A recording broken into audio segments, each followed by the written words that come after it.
চলচ্চিত্রের চির সবুজ নায়ক আলমগীর। তিনি শুধু অভিনেতাই নন, তিনি একাধারে চলচ্চিত্র প্রযোজক, পরিচালক ও ব্যবসায়ী। মুক্তিযুদ্ধভিত্তিক সিনেমা আমার জন্মভূমি দিয়ে চলচ্চিত্রে অভিষেক হয় চিত্রনায়ক আলমগীরের। 1973 সালের 24 অক্টোবর সিনেমাটি মুক্তি পায়। 1950 সালের 3রা এপ্রিল কিংবদন্তি তুল্য গুণী এই অভিনেতা জন্মগ্রহণ করেন। বাবা কলিম উদ্দিন আহমেদ ওরফে দুদু মিয়া ছিলেন ঢালিউডের সর্বপ্রথম সবাক চলচ্চিত্র মুখ ও মুখোশের অন্যতম প্রযোজক। 1985 সালে মা ও ছেলে সিনেমাতে অভিনয়ের জন্য জাতীয় চলচ্চিত্র পুরস্কার অর্জন করেন এ নায়ক। বাংলাদেশের অভিনয় শিল্পীদের মধ্যে 9 বার জাতীয় চলচ্চিত্র পুরস্কার সহ আজীবন সম্মাননা পদক পাবার রেকর্ড নায়ক আলমগীরেরই রয়েছে। পরিচালক হিসেবেও পরিচিত তিনি। 1986 সালে তিনি প্রথম নিষ্পাপ নামের একটি সিনেমা নির্মাণের মধ্য দিয়ে পরিচালক হিসেবে আত্মপ্রকাশ করেন। তার পরিচালনায় সর্বশেষ সিনেমা হচ্ছে একটি সিনেমার গল্প। 52 বছরের চলচ্চিত্র ক্যারিয়ারে আজ আর অনেক অজানা গল্প, সেই সব গল্পের ঝাঁপি খুলে বসেছিলেন এবার। সাংবাদিক সঞ্চালক আব্দুর রহমান, তার সঙ্গে বর্ণাঢ্য চলচ্চিত্র জীবনের নানান গল্প উঠে আসে আলমগীর একজনই নামের একটি অনুষ্ঠানে। আব্দুর রহমানের পরিকল্পনা, গ্রন্থনা ও উপস্থাপনায় একটি বেসরকারি চ্যানেলে অনুষ্ঠানটি প্রচারিত হবে আজ রাত 7:50।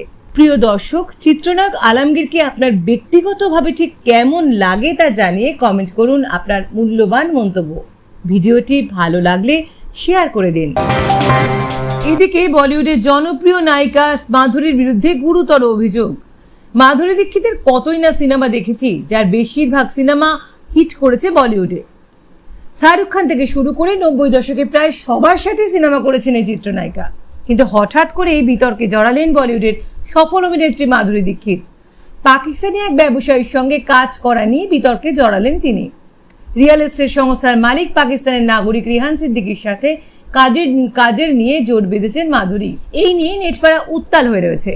জঙ্গি গোষ্ঠী ISI এর সঙ্গে যোগ থাকার অভিযোগে ভারত নিষিদ্ধ হন ওই ব্যবসায়ী। এই নিয়ে আলোচনার নাম এসেছে বলিউড অভিনেত্রীর। প্রশ্ন তুলেছেন ভক্ত অনুরাগীরা।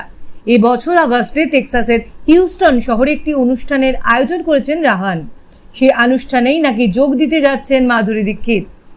এদিকে রাজনৈতিক ভাষ্যকার সুনন্দা বশিষ্ঠ ও তার অনুষ্ঠানে একটি পোস্টার নিজের সমাজ মাধ্যমে শেয়ার করেছেন। নিষিদ্ধ প্রমোটারের সঙ্গে জোট বাঁধায় তিনি অভিনেত্রীর সমালোচনা করেছেন। এমনকি এই অনুষ্ঠানে মাধুরী উপস্থিত ঠেকাতে দাবিও তুলেছেন।